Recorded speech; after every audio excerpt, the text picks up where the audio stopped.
All right, welcome back to another video from me, FPL Crusader. Call me Luke if you want.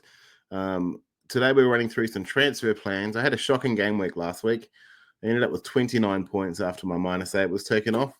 So I need to reassess my life goals, and we're looking at some transfer plans from game week 17 moving forward up to 24, which is when I think that it could be a good either chip window where you could do your Arsman chip, or you can do wildcard chips, depending on how your team fares. But I think now that there's a bit of a template going on, a lot of people will have similar chips, similar teams. So maybe not. We won't need to do those chips at that same time. But let's crack straight on. I want to have a look at goalkeepers. I don't know if you're like me, but I've got the Flecken Verbruggen roulette, and it's just 2 or 3 points every week. It's simply not good enough. So I'm thinking it might just be easier to go with a 5 or, dare I say, even a premium goalkeeper and just play them every week and don't worry about it. Set and forget type thing. The issue is, what if they get injured? We know Pope's injured. Allison's just coming off an injury. We're seeing more goalkeeper injuries moving forward. Oh, in the past, I should say. So you'd expect that to continue moving forward as there is more footy. Let's have a look at the goalkeepers first. But number one for saves is my guy, Flecken, 77. You do get more BPS, so bonus points scores, not actual bonus points, but part of the system. You get more points there for saves, but he's not really getting big hauls. He's not getting the 5, 6, or 7s because Brentford simply can't keep clean sheets. That's a real issue. Hermanson from Leicester is there, obviously, because Leicester's facing more shots. Merrick from Ipswich as well. Pope, as I said, with Botman coming back soon, if Pope was fit, that would have been a really good idea. Now that Pope is not fit, then it'll have a similar effect to last season when Pope went out. Maybe some of those Newcastle defensive options won't be as good without Pope wrangling them around, but you just never know. Definitely for home games, you'd want Newcastle, but I'm not really sure about anything else there. Sanchez is there, Leno, good on you, Leno. But the three I've got down the side are Sells, Pickford, and Allison, because they're pretty good goalkeepers, and B, they're good at clean sheets, and they're up there on points as well. All the Manchester United fans will probably have Onana, and you're probably laughing all the way to the bank, because once again, he's up there in terms of points. He's number one now to Pickford. Raya is actually third, so if you've got Raya and you've been disappointed in him, you can't get much better than Raya if you've just held on to him. Sells is fourth. Forest, their defense is spectacular. He's one that I'm really looking at. But as you can see from the fixture ticker down the bottom, you've got to get past Brentford and Tottenham first. And then in 21, he's got Liverpool. What do you do there? That's Liverpool at home. They played well against Liverpool away and got a result there. But can they back it up twice in a season? I don't really know. For me, I'm not really sure.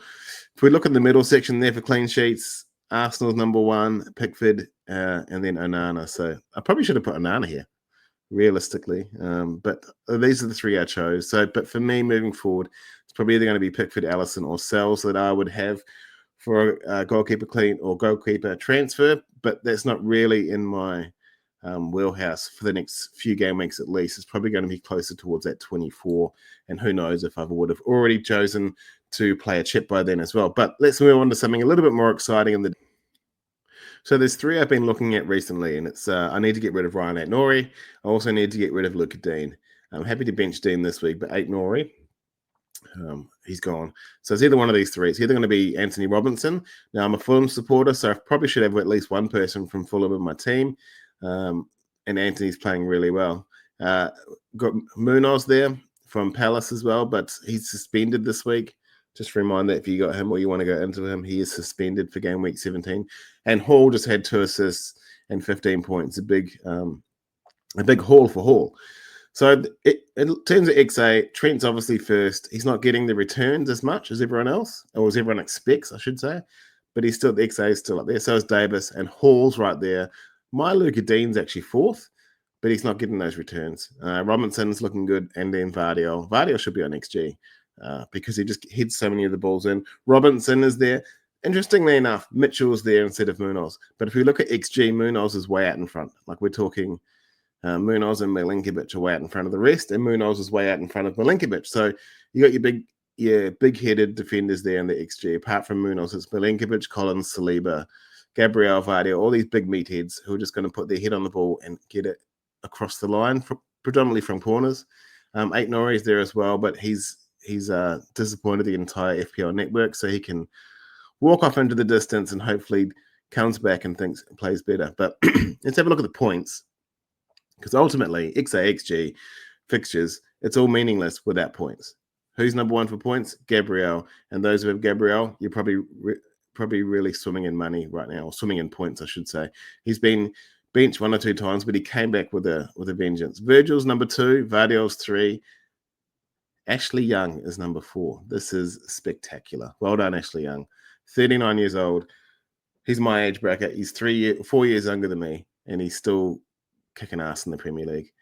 I thought it was a joke when I saw this. I thought, like, because he's old, I thought, you can't just put him there. But anyway, interestingly enough, Trent is still number, 5 in terms of overall points, but the amount of points you can, the amount of money you have to spend, that probably negates it.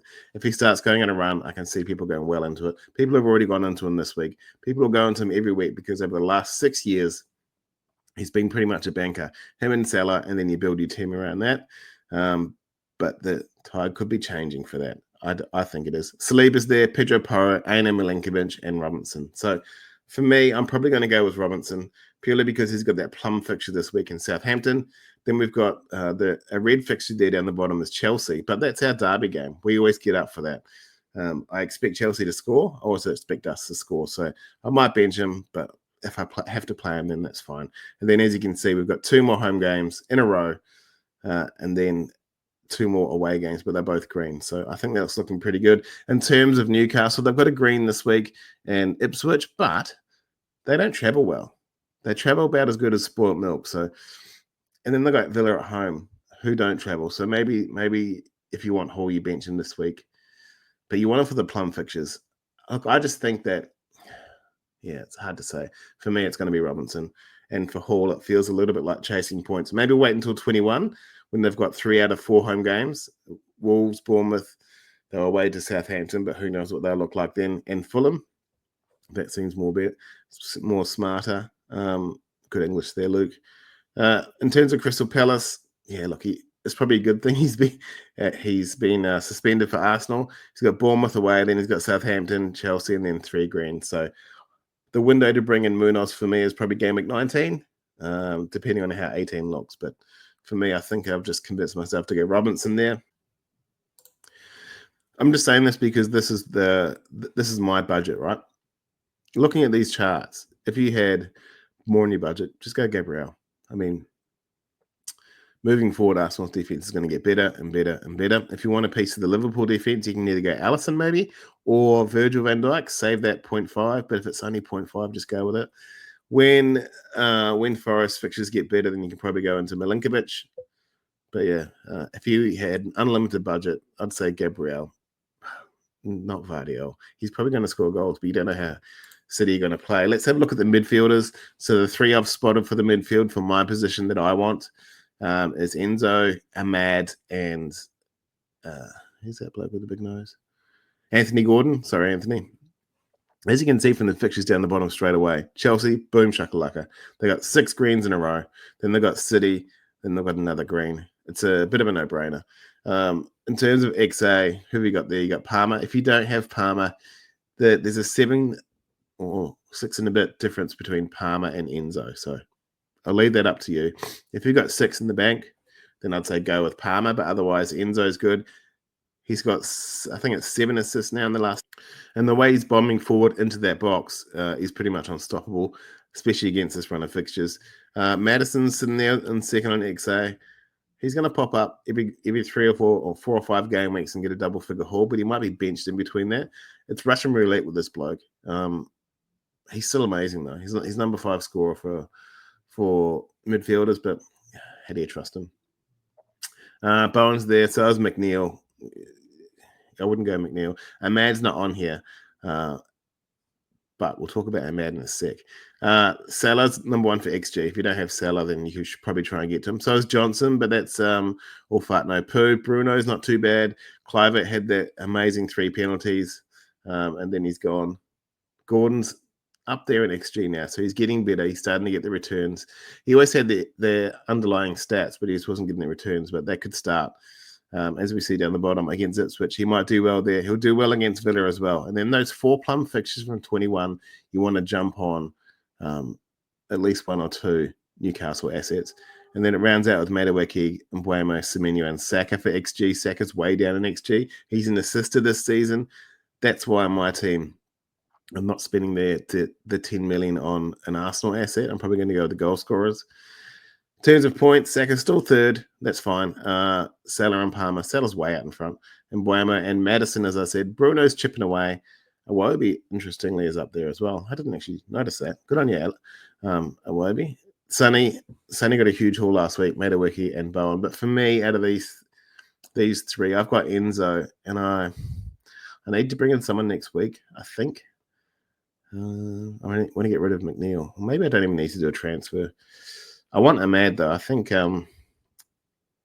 he's a good rotation piece with Enzo, especially when their fixtures after 24 start getting difficult. But he's in the right price point too. I think McNeil's 5.4, Ahmad's 5, so that can save me $500,000. Then I can pump up one of my attackers if I need be. So I might just go the next week. That might be easier. Newcastle, Liverpool. That'll be difficult, but Newcastle don't travel well on 19. They're going to Old Trafford, so who knows? And then I can bench him for Liverpool while Enzo plays Crystal Palace there. So that's interesting. I don't think I can quite get to Anthony Gordon. But yeah, for the next 2, if you've got money, go Anthony Gordon. And then from 21 onwards, he's got 3 out of the 4. Let's go to forwards now. We can see them there, Watkins, Jackson, and I. A few people have said I've been foolish going with the Enzo and Palmer double up instead of Jackson and Palmer double up. Well, it's a cost price point, right? I've still got Haaland, and I couldn't afford Jackson and Palmer. But in terms of XG, Jackson is number 3, Watkins is number 2, and Isaac is number 4. I mean, what more needs to be said? They were relatively similar price. Watkins is just under 9, Isaac 8.7, and Jackson 8.2. If you don't have Haaland, you can probably have 2, maybe even 3 of these players. Excuse me. Maybe even 3 of these players, as I was saying. But it's very interesting. Aston Villa's fixtures for the next 2 don't look good on paper. They've got City and Newcastle. They travel to Newcastle. That's almost a write-off. They've got City at home this week. Ollie Watkins can do pretty good against them, I think. I don't expect City to change their fortunes. I kind of hope they do. Might make the title run more interesting. In terms of goals, Haaland's still out in front. He's not the leading goal scorer in the Premier anymore, but he's out in front in terms of strikers. Or Chris Woody Wood is number 2. He's chipping away, and if you've got him, he's up to 6.6 now. If you've got him, he might just be a set and forget for the season, I think, barring injury. They scored 2 goals on the weekend. He wasn't involved. That was very unlucky. It was not unlucky. It was just unusual.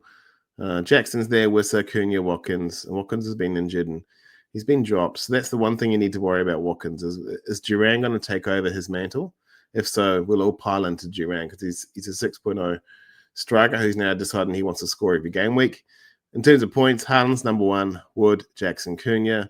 Cunha's run's about to come to an end, especially now that he likes pulling glasses off people. I better hold mine pretty tight in case he wants to come and yank them. Isaac and Watkins are there, and Wissa and Welbeck. Interestingly enough, that Welbeck is his injury coincides with Brighton's downfall as well. I shouldn't say downfall, but they had some interesting fixtures lately. So what I would probably do about these 3 for me is I'll probably earmark a transfer for Newcastle in game week 21. I'd rather have Isaac instead of Anthony Gordon, so I'll probably earmark him for them. In terms of Aston Villa, I can probably bring in Rodgers in game week 19, I think. Rodgers, Ahmad, and Enzo. 3 people who are ranked under 5.5. It's a bit rough, isn't it? It's a very rough, but we'll see. In terms of Chelsea, I think I'll just keep the 2 Chelsea players because I don't think there's any reason to go 3 in. But yeah, so Chelsea's fixtures look plum. I've mentioned Newcastle again. 19 to 21 for Aston Villa's good. And then they travel to the Emirates. You can write that off, but then they've got other good fixtures after that as well. So hopefully that helps your transfer plans a little bit. here's how my team would look in game week 24 if I made those 7 transfers. I've made a keeper transfer to Pickford. Why Pickford? Just because he's one of these blokes that keeps on keeping on, and Sean Dyche seems to be now just battening down the hatches. He doesn't really care about scoring goals, but he'll be damned if you're going to score against him. As we saw last week, keeping Munoz and Mikalenko for the season, essentially, just because I want them there. So I've used up Anthony Robinson, and I've got rid of him now that the fixtures have got tough. By this stage, I would have had triple Newcastle with Hall, Gordon, and Isaac. As you can see there, there's a distinct lack of Erling Haaland. So Watkins wouldn't be there if I had no Erling Haaland, and I'd have to find, and neither would Gordon, to be fair. I'd have to find money elsewhere, but that's fine. Gordon and Watkins are there because Haaland's not. If Haaland keeps playing mediocre, then I'll probably get rid of him in the next few game weeks. But I think he's got some good fixtures coming up, and I've waited this long. What's the point? I mean, I've only got 1 or 2 transfers anyway. I can't just, even if I took him out, it would take me hits to get there. And as we saw from last week from my -8, I'm not really having good form with my hits this year, so I need to calm down. Triple Newcastle, as I said, I've got double Everton defense, no Arsenal, no worries, because I can't guarantee who's going to win, who's going to get the returns there. It is potentially set up for a wild card. This team looks like it's been optimized for game week, and then all of a sudden a reset is needed. That will be the wild card or an arsemanship. So moving forward, if I didn't have Gordon, I could bring in Eddie Howe for the next 2 or 3 and capitalize off that. But I think their fixtures don't play that well. Arsenal fixtures turn in game week 25. Pedro to Wissa in 25 could be an interesting transfer for me. So this is just a thought process. And 25 to 28 is a time for differential. So part of the issue with 24 and running your arsemanship is that you probably want to go with a lower team. Obviously, you get more points if they're playing teams 5 places above them. But there's a lot of red fixtures for the top 5 or 6 teams. So it could be a good time for differentials. So that's why we've got some in there as well. I don't know how Luka Dean still stayed there. That's frustrating to me. But this is how my team would look. I'll just run through it.